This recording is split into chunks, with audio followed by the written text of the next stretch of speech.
Disclaimer. We strongly support Article 19 of Indian Constitution about freedom of speech and expression. We respect all religions. Our intention is not to hurt anyone's religious or social sentiments. This video, including examples, images, and references, are provided for entertainment and educational purposes only, and channel does not promote or encourage any illegal activities. Our aim is only to awaken the society. Thank you. Amy King. Hello भाई। Yes भाई। मोमिन है? हाँ भाई। नमाजें पढ़ते हैं? हाँ। आयतुल कुर्सी सुना दो।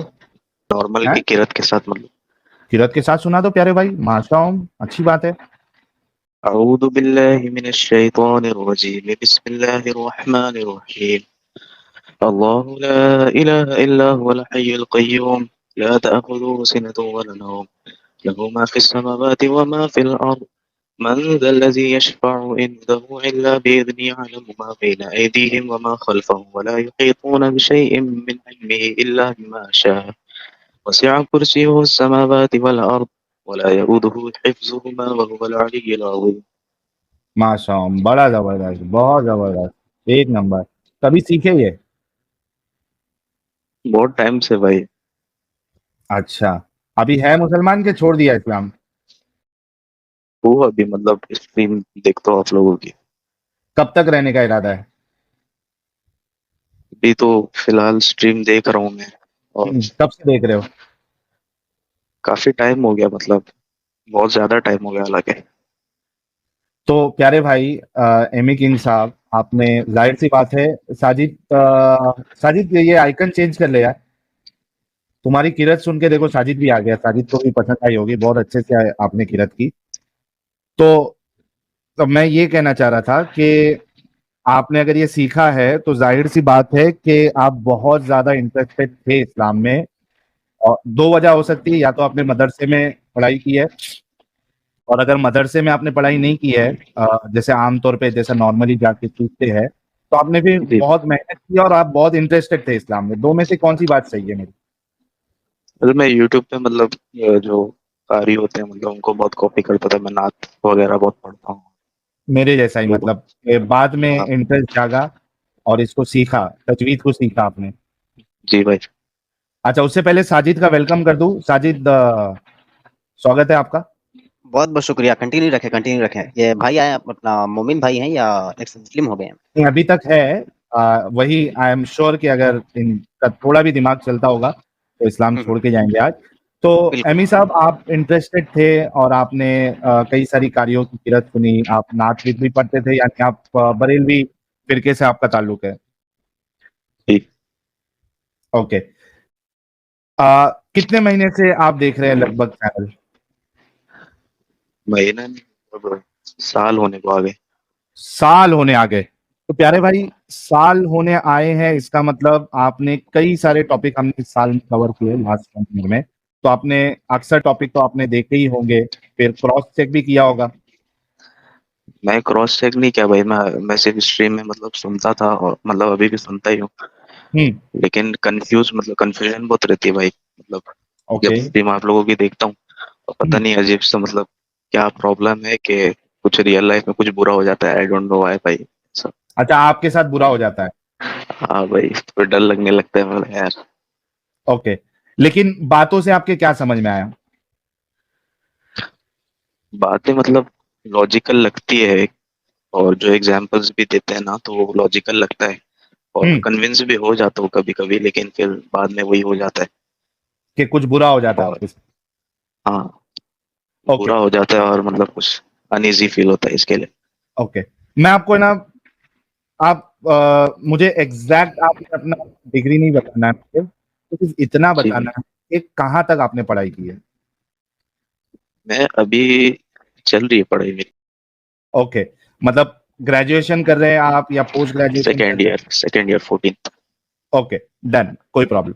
देख, मतलब आप पढ़े लिखे, मैं इस वजह से पूछ रहा था क्योंकि मैं जो चीज समझाने जा रहा हूँ वो अगर पढ़े लिखे होंगे तो शायद इजीली समझ जाएंगे। ठीक है? जी भाई। लेकिन भाई देखो, अगर इसका रिलेशन, यानी कि मैं अल्लाह के खिलाफ, रसूलुल्लाह के खिलाफ कुछ बोल रहा हूँ, चीजें वो बता रहे हैं, लेकिन मैं को ले रहा हूँ। अगर अल्लाह के खिलाफ बोलने से या रसूलुल्लाह के खिलाफ बोलने से या इस्लाम के खिलाफ बोलने से इसका रिलेशन होता लोगों की जिंदगियों में असर पड़ना, यानी उसके साथ बुरा होना। ठीक है, जी। तो सबसे ज्यादा बुरा किसका होना चाहिए था?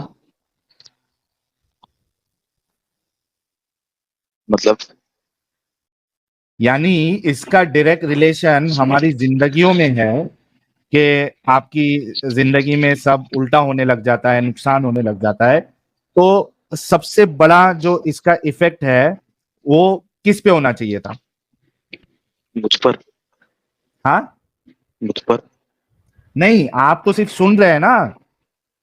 अच्छा, हाँ, आप आप पर होना चाहिए था, आप पर होना चाहिए था। Exactly. इसका सबसे ज्यादा इफेक्ट तो मेरे ख्याल से सबसे पहले एडम साहब पे होना चाहिए था, क्योंकि मैं तो बहुत कम बोलता हूँ, एडम साहब तो बहुत ब्रूटली बोलते हैं। जी एडम भाई, साहब सुना पे होना तो है। चाहिए था। उसके बाद फिर मैं ये काम कर रहा हूँ 3 साढ़े 3 साल से, मुझ पे होना चाहिए था। जी। मेरे से पहले से लोग काम कर रहे हैं, उन पे होना चाहिए था। लेकिन सब अच्छे से चल रहा है। एडम साहब अपनी जिंदगी में खुश है, मैं अपनी जिंदगी में बहुत खुश हूं। क्रिश्चियन प्रिंस साहब है, वो अपनी जिंदगी में बहुत खुश है।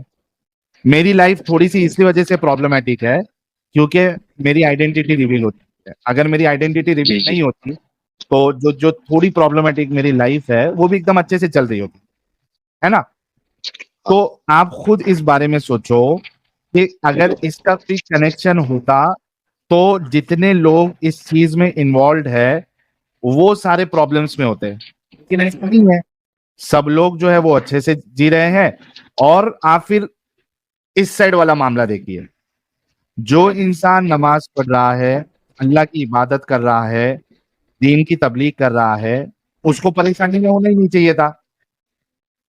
लेकिन हम देखते हैं कि 5 टाइम के नमाजी भी बहुत परेशान है, कई सारे हॉस्पिटल में एडमिट है, घर पे कुछ ना कुछ बुरा हो जा रहा है, किसी का घर पे एक्सीडेंट हो जा रहा है, किसी का कुछ हो जा रहा है।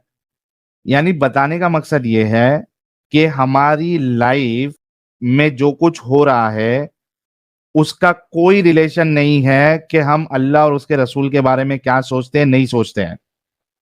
ये लाइफ जो है ये बड़ी अनसर्टन है एमी किंग साहब। इसमें एक बुरे इंसान का भी अच्छा हो सकता है और एक बुरे इंसान का बुरा भी हो सकता है। एक अच्छे इंसान का भी बुरा हो सकता है, एक अच्छे इंसान का भी अच्छा हो सकता है। Life is uncertain. बहुत से बार मेहनत करने वाले को उसका फल मिलता है, बहुत से बार जो मेहनत नहीं करता उसको ऑटोमेटिकली आके फल मिल जाता है। आपने देखा होगा कई सारे लोग जो है वो मेहनत नहीं करते लेकिन उनके पास बहुत पैसा है, मजे कर रहे लाइफ में। तो किसी का रिलेशन सर्टेनिटी के साथ किसी चीज पे नहीं है। बहुत से लोग मेहनत करते हैं उसके बाद भी उनके पास कुछ नहीं है, वो बेचारे मेहनत कर करके थक गए लेकिन अपनी लाइफ जो है वो उसमें वो खुश नहीं है। खुश इन द सेंस कि उनको उतना नहीं मिल रहा है कि वो खुशी से अपनी लाइफ गुजार सके। समझ रहे हो एमी किंग साहब मैं क्या बताना चाह रहा हूँ? हाँ भाई, समझ रहा हूँ। है ना। तो ये दुनिया की हकीकत है। ये लाइफ इज अनसर्टेन, किसी के साथ कुछ भी हो सकता है। अपना काम है बस काम करना। हो सकता है हमको मिल जाए, हो सकता है नहीं भी मिल जाए। तो आपके इस स्ट्रीम को देखने या नहीं देखने से आप लाइफ में जो परेशानी आ रही है इसका कोई लेना देना नहीं है। यहाँ पे हमको रैशनल बन के ये देखना है, अपना दिमाग चला के, कि भाई हम जो कर रहे हैं, जो बता रहे हैं, वो इंसानियत के हिसाब से, क्योंकि मैं तो इंसानियत के उसमें ज्यादा देखता हूं, मैं साइंस को ज्यादा तरजीह नहीं देता हूं। मैं सबसे ज्यादा तरजीह देता हूं कि ये इंसानियत के पैमाने में इस्लाम कितना खरा उतर रहा है। साइंस वाइंस सब बाद में देखेंगे। तो हम देखते हैं कि इसमें तो कोई भी चीज अच्छी नहीं है। समझ रहे हैं एमी किंग साहब? जी भाई, समझ रहा हूँ। है ना। तो आपने जो चीज देखी है, आपको कई सारी चीजें लगी, हमारी बातें लॉजिकल और सही लगी, तो ऐसे इंसान को आप अपना रहनुमा रोल मॉडल कैसे मान सकते हैं जिन्होंने ऐसे ऐसी चीजें की है और ऐसा ऐसा हुक्म दिया है और ऐसी ऐसी चीजें अलाउ की है जिसका मकसद ही है कि दुनिया में जो है वो फितना फसाद फैलाए, जंग के नाम पे, इस्लाम के नाम पे। ऐसे को हम चलिए अपना रोल भाई। मॉडल कैसे मान सकते हैं जो चाइल्ड मैरिज को अलाउ ही नहीं करता बल्कि खुद उसमें इन्वॉल्व है, उनको देख के जो है वो कई सारी मुल्कों में छोटी छोटी बच्चियों के साथ बाबे लोग शादी करते हैं और वो बच्चियों की डेथ भी हो जाती है। उनको देख के आईएसआईएस वाले जो है वो औरतों को लौंडिया बना रहे हैं। उनको देख के जो कई सारे लोग हैं वो हमारे हिंदुस्तान पे गजवाए हिंद करना चाहते हैं, उनकी हदीसों को सुन के। हम ऐसे को अपना रोल मॉडल क्यों माने एमी किंग साहब? सर मैं भी स्टार्टिंग में जब आप लोगों का स्ट्रीम देख रहा था ना, मैं बहुत शॉक में चला गया था। मतलब वो बिलीव ही नहीं हो रहा था कि मतलब ऐसा कैसा हो सकता है।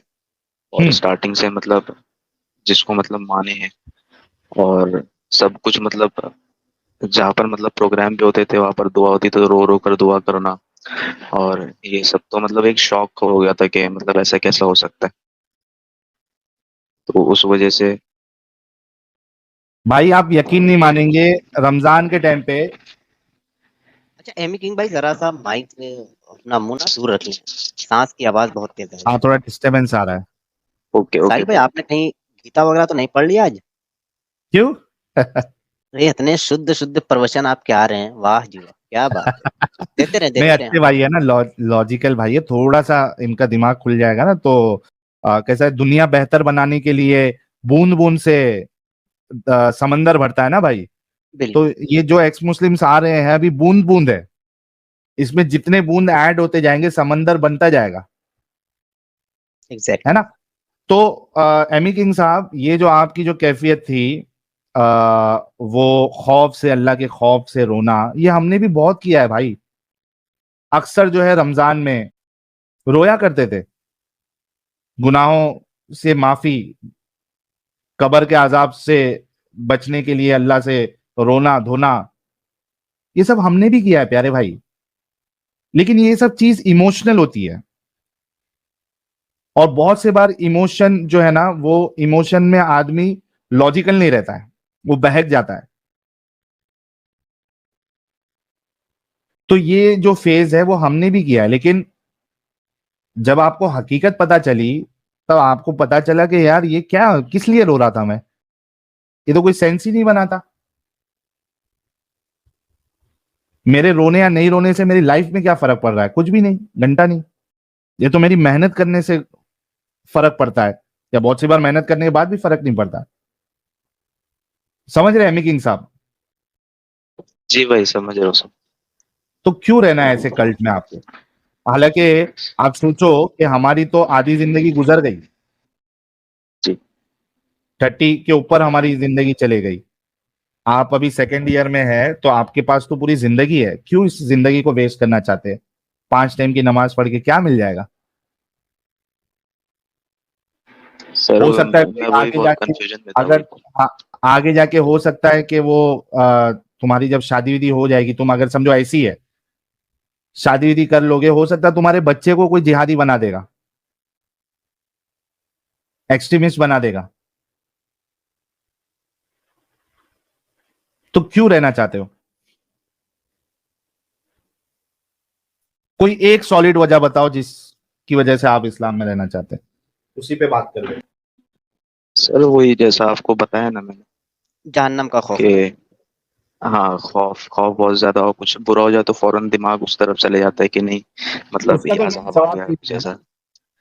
ये जो बुरा हो जाता है उसका तो मैंने जवाब दे दिया, ये तो सबके साथ होता है, किसी के साथ भी हो सकता है, अच्छे लोगों के साथ भी, बुरे लोगों के साथ तो भी। मुसलमानों में साहिल साहब अक्सर होता है ना, जहन्नम का खौफ बहुत ज्यादा होता है हाँ वो मैं कि उसका भी मरने के जवाब दे बाद देता क्या हूँ, होगा, फिर हमारा।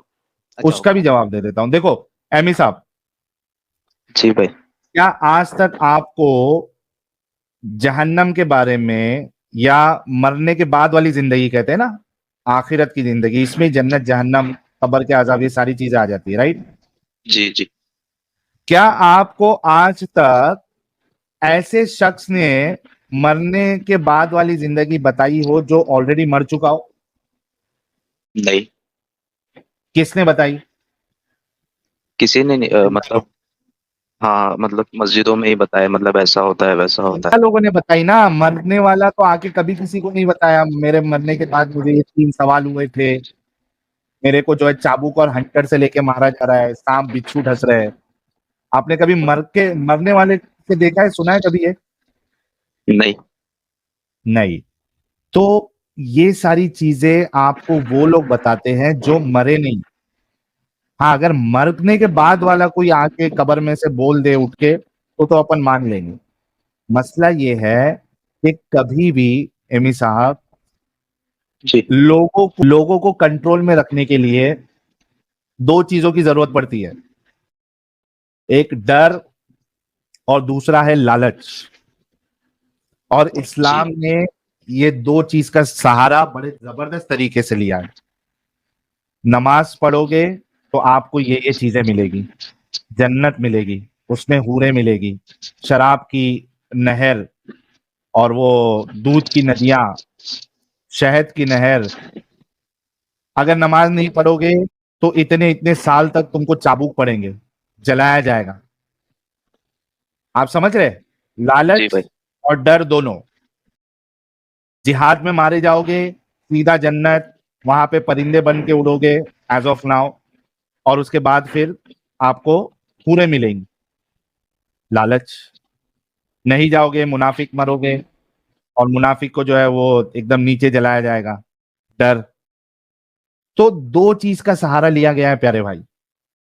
हकीकत इसकी कुछ नहीं है, इसको साबित कोई नहीं कर सकता। जी अमी साहब। मैं बीच में मतलब भाई ऐसा डिक्लेयर भी कर दे कि हाँ ये सब चीज से मैं छोड़ो, फिर बहुत ऐसा डीप थॉट में चला जाता था कि नहीं यार मतलब क्या होगा, क्या कैसा रहेगा, ये सब हम आ हैं ना जाता था, भाई बहुत आप लोगों सोचने के लगा। लिए। आपको कभी ऐसी फीलिंग आई, मेरा व्हाट्सएप नंबर है, आप हम ख्यालात लोगों से आप बात कर सकते हैं। नॉन मोमिन स्ट्रीम जुड़ी है, वहां पे बात करिए। लेकिन मतलब ये अभी वो सवाल फेस में हूँ कि साबित नहीं किया जा सकता है एमी साहब। उसके लिए हम अभी की जो एक जिंदगी मिली है उसको क्यों हमको बर्बाद करना है?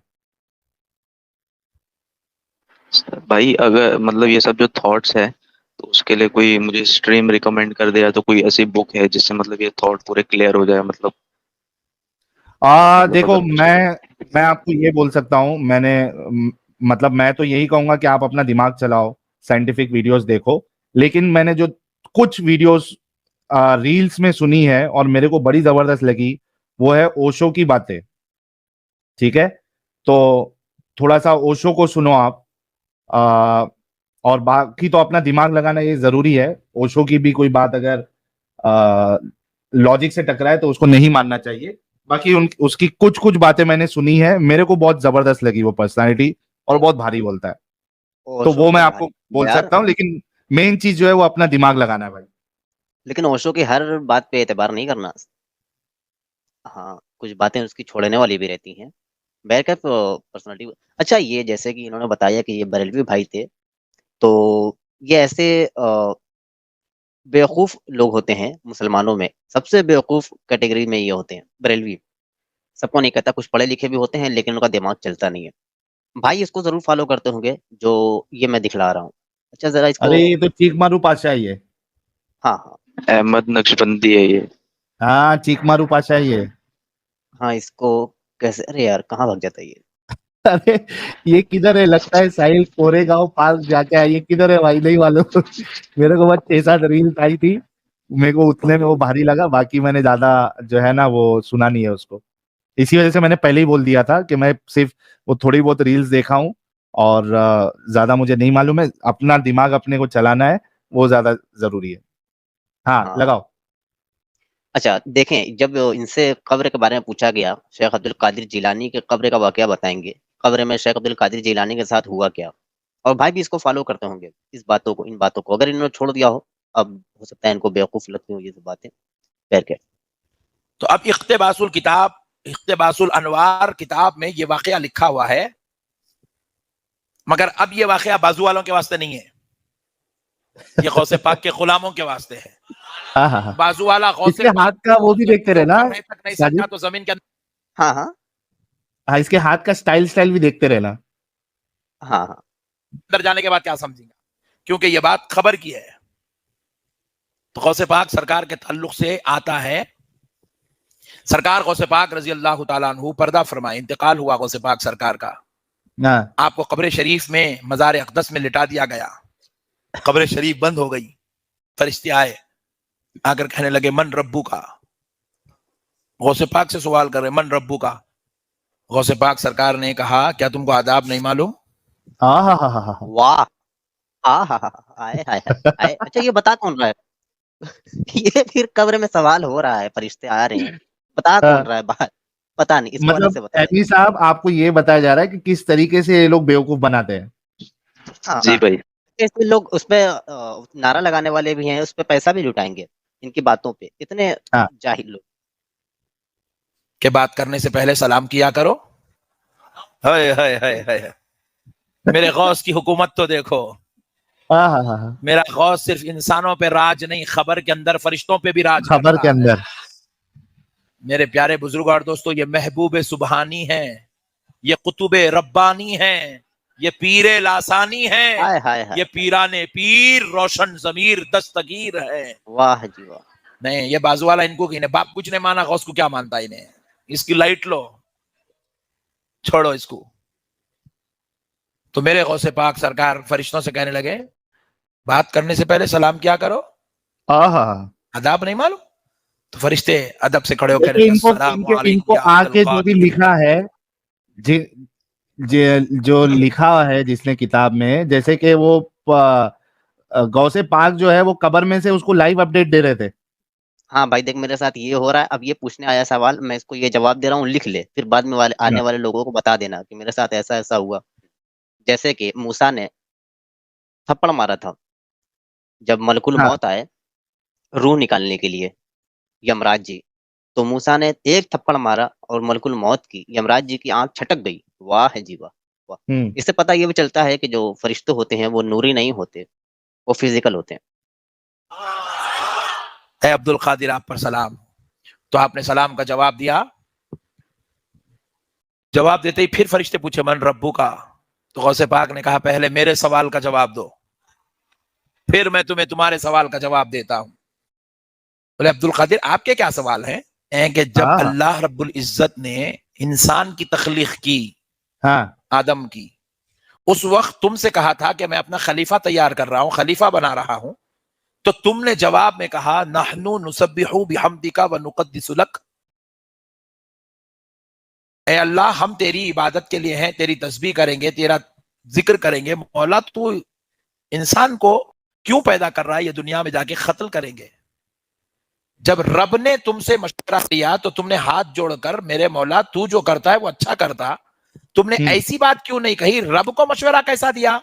उल्टा सवाल है सीधा, फरिश्तों को ही पेल दिया कुरान में भाई, पेल दिया फरिश्तों को उल्टा। ये कुरान में लिखा कहाँ है? कुरान में ये तो है नहनु नुसब्बिहु बिहम्दिका व नुक़द्दिसु लक क़ाल इन्नी अअलमु मा ला तअलमून, ये सूरह बकरा है। इसके आगे का वाकया जो तूने खुद से मिलाया है, ये कहाँ लिखा है कि गौसे पाक ने उससे कहा, फरिश्तों से कहा, फरिश्ते लाजवाब हो गए? बेवकूफी। नहीं, ये वो बता रहा है मेरे रब को तुमने मशवरा, वो जब अल्लाह ने कहा ना कि मैं आदम को बनाऊंगा, खलीफा बनाऊंगा, तो फरिश्ते कहते हैं कि अल्लाह तू ऐसे को बनाएगा जो जमीन पे फसाद करेंगे, खूनरेजी करेंगे। कुरान में आता है ना ये वाकया। तो ये उस पे कह रहा है कि ये सवाल जो है वो गौसे पाक ने फरिश्तों पे थोप दिया कि तुम लोग वहां पे चुपचाप मानी क्यों, अल्लाह से उल्टा सवाल क्यों किए। ये बता रहा है वो, जो मौत के फरिश्ते आए थे उनको ये बोल रहा है। सूरह बकरा में लिखा है ना, वइज़ क़ाल रब्बुका लिल मलाइकति इन्नी वइज़ क़ाल रब्बुका लिल मलाइकति इसजुदू लि आदम फसजदू इल्ला इब्लीस अबा वस्तकबरा व काना मिनल काफिरीन। ये पूरी आयत का निचोड़ है। दिया कि तू इनको कहीं को पैदा कर रहा, हम लोग है ना, तुम इतनी बड़ी बात कैसा बोले? फिर दूसरी बात पूछे, दूसरा सवाल यह है कि जब मेरे दादा आदम अलैहिस्सलाम की तख्लीक हो रही थी तो तुमने इल्जाम लगाया ये दुनिया में जाके कत्ल करेंगे। तुमने इतनी बड़ी हिम्मत का काम कैसे किया कि मेरे दादा पे इल्जाम लगाया? फरिश्ते परेशान हो गए। अरे बोले ये बाप रे बाप, ये तो अब्दुल कादिर को पकड़ लिया है। बोले वो जानते हैं ये कोई मामूली इंसान नहीं है, ये तो महबूब खुदा है। वो जानते हैं ये महबूब सुबहानी है, वो जानते हैं ये वो जात है जिस पर रब बड़ा मेहरबान है। सरकार गौसे पाक रजी अल्लाह तआला अन्हु ने फरिश्तों से कहा, तो फरिश्ते अर्ज करने लगे ए अब्दुल कादिर, जब ये वाकया हुआ था आदम अलैहिस्सलाम का, जब अल्लाह ने पूछा, जब हमने जवाब दिया, हम दोनों थोड़ी थे, वहां तो पूरे फरिश्ते थे, आप सबसे पूछो। ठीक है। तो बोले जाओ सबको जमा करो, मैं पूछने आ रहा हूं। बोले अरे बाप रे, सारे बाप फरिश्तों रे। को उन्होंने जमा किया अच्छा, और गौसे पाक की रूह मुबारक आसमानों में सैर करने लगी ठीक है। हाँ, और जाकर सब फरिश्ते अर्ज करने लगे, "ए अल्लाह, अब्दुल कादिर ने पकड़ लिया है।" हाँ, फिर? वो हमसे सवाल करने लगे हैं। हाँ, तो रब ने फरमाया, जब अब्दुल कादिर पूछता है तो मेरे फरिश्तों जवाब दो। हाँ, वरना तुम्ही को पेल दूंगा। अब्दुल कादिर पूछ रहा है तो जवाब दो। फरिश्ते परेशान हो गए, सरकार गौसे पाक की रूह पहुंची, हाँ, गौसे पाक पूछने लगे तो फरिश्ते आजिज आ गए, सवाल का जवाब नहीं दे सके तो कहने लगे, "ए अल्लाह, अरे बाप हाँ, अब्दुल कादिर के इन सवालों से बचा ले।" रे! हाय, हाय, हाय! मारू। तो रब फरमाता है, अब्दुल कादिर इनको छोड़ दो। वाह! वाह! अब- चलिए ये बेवकूफ़ी भरी बातें तो इसको नीचे कर देते हैं वरना इसकी भरी पड़ी रहेंगी। तो ऐसी क्या बता सकते हैं आप? जी, एमी साहब देखिए इस तरीके से बेवकूफ बनाया जाता है। इन बातों को आप एमी भी फ़ॉलो करते थे एमी साहब? जी सुनकर भाई। सुभान अल्लाह कहते थे? ऐसी-ऐसी बातों को सुनकर सुभान अल्लाह कहते थे? नारे लगाते थे? हाँ, हाँ, हाँ। नारे अच्छा तो तो अभी सच हमारे लिए मानते लगते हैं? थे खैर। मतलब अभी मतलब गलत लगता है, मतलब ऐसा इलॉजिकल जो कहते हैं ना वैसा लगता है। इन पहले तो मतलब सारी चीज इलॉजिकल है प्यारे भाई। भाई जोश आ जाता था। इस्लाम के सारे कॉन्सेप्ट इलॉजिकल है। हर एक कॉन्सेप्ट आप देख लो, शुरू से लेके देख लो, आप हर एक कॉन्सेप्ट में आपको लॉजिक नजर नहीं आएगा। आप सोचो कि इस्लाम जो कॉन्सेप्ट देता है टेस्ट का, क्या लॉजिक है इसमें? क्यों टेस्ट लेना था इंसानों का अल्लाह को? क्या लॉजिक बनता है टेस्ट लेने का? अल्लाह का इसमें क्या फायदा, क्या नुकसान? बेमतलब चीज, क्या करना है टेस्ट लेके? अच्छा, वो टेस्ट लेने के लिए जो है, आप खुद सोचो, टेस्ट लेने के लिए वो उसके एक क्वेश्चन भी दे तो, दिए गए पहले से। हाँ उसके क्वेश्चंस भी दे दिए गए पहले से, मतलब क्या-क्या आएगा। हाँ, और टेस्ट लेने के चक्कर में वो क्या कर रहा है, किसी से किसी को मरवा रहा है, किसी से किसी को धोखा करवा रहा है। अब जो, अभी जैसे मिसाल के तौर पे आप रेप का ले लो, जो रेप कर रहा है वो तो उसका टेस्ट है कि उसको रेप नहीं करना चाहिए, लेकिन जिसका रेप हो रहा है उसका क्या टेस्ट है उसमें रेप होने में? उसके साथ तो इनजस्टिस हो रहा है मतलब। Exactly exactly. चलो, जो रेप कर रहा है उसका टेस्ट ले रहा है अल्लाह कि ये रेप करता या नहीं करता, रेप नहीं करना चाहिए, लेकिन जिसका रेप किया उसका क्या टेस्ट था उसमें? It doesn't make any sense. एक के टेस्ट लेने के लिए आपने दूसरे को जो है ना वो बकरा बना दिया। समझ रहे प्यारे भाई? जी भाई। तो ये सारी चीजें शुरू से लेके जितनी भी चीजें आप बोलोगे इस्लाम की सारी इलॉजिकल है, नॉनसेंसिकल है। तो आपको क्यों रहना है इसमें? मैं हालाँकि कन्फ्यूज़ ज़्यादा तब होता था भाई, क्योंकि कोई ऐसे प्रोग्राम में भी जाता था मैं, वहाँ पर साइंटिफिक चीज़ें बहुत सारी बताई जाती थी।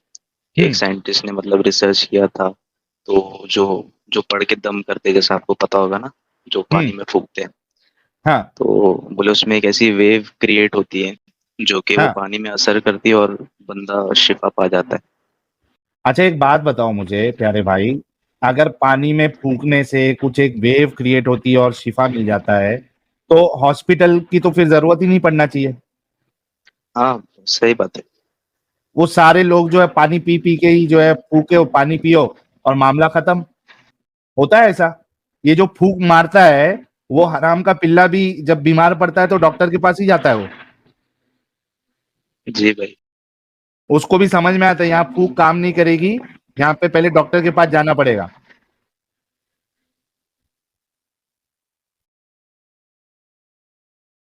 जी एमी साहब, फिर क्या बचा है अभी? जल्दी से फिर हम नेक्स्ट कॉलर की तरफ बढ़ेंगे।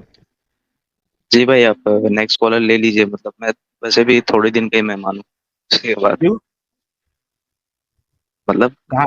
अच्छा मतलब जिंदा रहोगे ना, ऐसा डरा दिए नहीं, थोड़े नहीं दिन का यार, ही मेहमान हूं बोले तो। अरे डरा मतलब दिए भाई, इसमें थोड़े ऐसे दिन का कहो, मेहमान हूँ यार। बोलो ऐसे इस्लाम बिल्कुल में हम, मेहमान हूँ मैं। मतलब और वो वैसे आप जो कहते हैं देखिएगा, ना, सीमा रेखा जिसे कहते हैं, बस उसके क्रॉस कर दूंगा, बस हो जाएगा थोड़े दिन में। एक बिल्कुल दूसरी हम, मैडम भाई की देख लूंगा, बात कर।